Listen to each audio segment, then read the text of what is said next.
മുഹബത്താണ് അവളോട്. Sunday holiday ആയതുകൊണ്ട് office ലീവായിരുന്നു. ഉച്ചക്ക് ഭക്ഷണം കഴിച്ച് ഉമ്മ റീൽസ് കണ്ടുകൊണ്ടിരിക്കുമ്പോഴാണ് ഉമ്മ എൻ്റെ അടുത്തേക്ക് വന്ന് പറഞ്ഞത്, മോളെ നാജിയെ പെട്ടെന്ന് റെഡിയായേ, അവരിപ്പം എത്തും.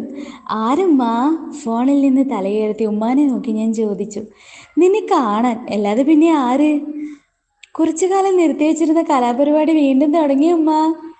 ഇത് മുമ്പ് വന്നതുപോലുള്ള ആലോചനയൊന്നും അല്ല മോളെ. അതെന്തും ഇവർക്ക് കൊമ്പുണ്ടോ? കൊമ്പും വാലൊന്നും ഇല്ല നാജിയെ. അവർക്ക് നിന്നെക്കുറിച്ച് നന്നായി അറിയ പോലും. എൻ്റെ ഉമ്മ, എന്നെക്കുറിച്ച് എനിക്കെന്നെ അറിയില്ല അപ്പോയാ? എൻ്റെ നാജിയെ, അതല്ല, അവരിതിനു മുമ്പ് നിന്നെ കണ്ടിട്ടുണ്ട് പോലും.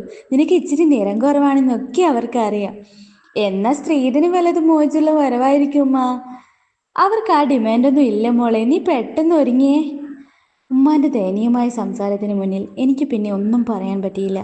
ഞാൻ ഷെൽഫിൽ നിന്ന് ഒരു ടോപ്പും ജീൻസും എടുത്തണിഞ്ഞു. ഷാൾ പിൻ ചെയ്യാൻ മിററിൻ്റെ മുന്നിൽ നിന്നപ്പോൾ എനിക്ക് തന്നെ തോന്നി, ഉമ്മ പറഞ്ഞതുപോലെ ഇച്ചിരിയല്ല ഒത്തിരി കറുത്തിട്ടാണ്. ഇതിനു മുന്നേ ഒരുപാട് ആലോചനകൾ വന്നതാണ്. വന്നവർക്കൊന്നും എൻ്റെ നിറം ഇഷ്ടമായില്ല. ആദ്യമൊക്കെ ഉമ്മയ്ക്ക് വിഷമമൊന്നുമില്ലായിരുന്നു. പിന്നീട് ഉമ്മയ്ക്ക് ആദിയാകാൻ തുടങ്ങി.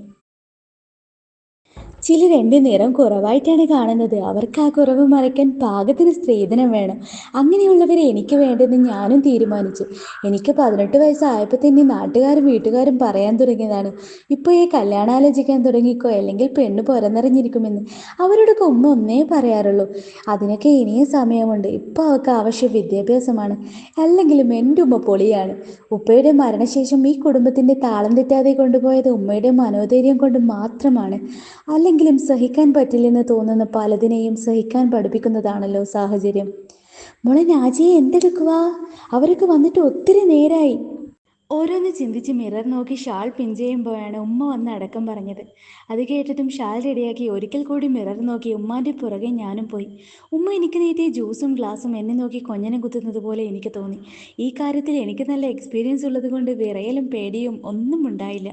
ഞാൻ കൂളായി തന്നെ ജ്യൂസുമായി അവരുടെ മുന്നിലേക്ക് ചെന്നതും വിശ്വസിക്കാനാവാതെ എൻ്റെ കണ്ണുകൾ തള്ളി. റബ്ബേ, ഇവനോ? ഞാൻ അറിയാതെ തന്നെ പറഞ്ഞു. അവൻ്റെ കൂടെ വന്ന അവൻ്റെ വീട്ടുകാരെ നോക്കി ഞാൻ ചിരിക്കാൻ പ്രയാസപ്പെട്ടു.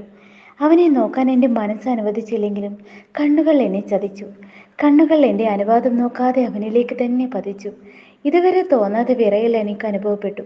ഞാൻ വിറയാർന്ന കൈകൾ കൊണ്ട് എല്ലാവർക്കും ജ്യൂസ് കൊടുത്തു. അവൻ എന്നിൽ നിന്ന് ജ്യൂസ് വാങ്ങുമ്പോൾ പുഞ്ചിരിച്ചുകൊണ്ട് കണ്ണുരുക്കി കാണിച്ചെങ്കിലും ഞാൻ മൈൻഡ് ചെയ്തില്ല. ഞാൻ പെട്ടെന്ന് തന്നെ അവിടെ നിന്ന് റൂമിലേക്ക് നടന്നു. എന്നാലും അജ്മൽ ഇവിടെ ഈ വേഷത്തിൽ എനിക്ക് വിശ്വസിക്കാൻ പറ്റുന്നില്ല.